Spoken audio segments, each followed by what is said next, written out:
ഇന്നത്തെ ഇഫ്താറിന് വേണ്ടിയുള്ള എൻ്റെ കുക്കിംഗ് സ്റ്റാർട്ട് ചെയ്യാൻ കുറച്ച് ലേറ്റായി. 5:15 ഞാൻ കിച്ചണിൽ കയറിയത്. ആദ്യം തന്നെ കഴുകാനുള്ള ഫ്രൂട്ട്സ് എല്ലാം എടുത്ത് ഉപ്പുവെള്ളത്തിലിട്ട് വെച്ചു. അതിനുശേഷം തരിക്കഞ്ഞി ഉണ്ടാക്കിയത്. തരിക്കഞ്ഞിയാണോ എന്ന് വെച്ചാൽ തരിക്കഞ്ഞിയാണ്, അല്ലേന്ന് വെച്ചാൽ അല്ല. ആശാളിയൊക്കെ ഇട്ട് ഉണ്ടാക്കുന്ന ഒരു കഞ്ഞിയാണ്. ഇതിൻ്റെ റെസിപ്പി ഞാനിടാം. അതിനുശേഷം വാഷ് ചെയ്ത ഫ്രൂട്ട്സ് എല്ലാം എടുത്തൊന്ന് കട്ട് ചെയ്ത് വെച്ചു. ഇന്ന് ആപ്പിളും ഒരു പിയറും ഗ്രേപ്സും വാട്ടർമെലനുമാണ് എടുത്തത്. അതെല്ലാം പ്ലേറ്റിലാക്കി. അതിനുശേഷം വാട്ടർമെലൻ കട്ട് ചെയ്തു.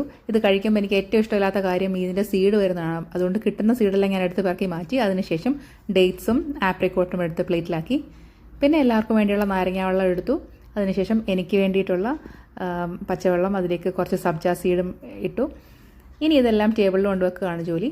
ആ ജോലി ദിയായി ഫാദി ആർക്കും വിട്ടു തരില്ല. അവർ തന്നെയാണ് എല്ലാം ടേബിളിൽ കൊണ്ടുവെക്കുന്നത്. ആ സമയം കൊണ്ട് ഞാൻ തരിക്കഞ്ഞി എല്ലാം കപ്പിലാക്കി അതും കൊണ്ടുവച്ചു. അങ്ങനെ ഇഫ്താർ കഴിഞ്ഞു. അപ്പോൾ ഇന്ന് ഞാൻ കിച്ചണിൽ കയറാൻ ലേറ്റ് ആയതിൻ്റെ കാരണം ഇന്നത്തെ ഫുഡ് ദോശയായിരുന്നു. അപ്പോൾ ചൂടോടെ ദോശ ഉണ്ടാക്കി, ചമ്മന്തിയും ഓംലെറ്റും ആയിരുന്നു ഇന്നത്തെ ഫുഡ്. അപ്പോൾ ഇത്രയേ ഉള്ളൂ.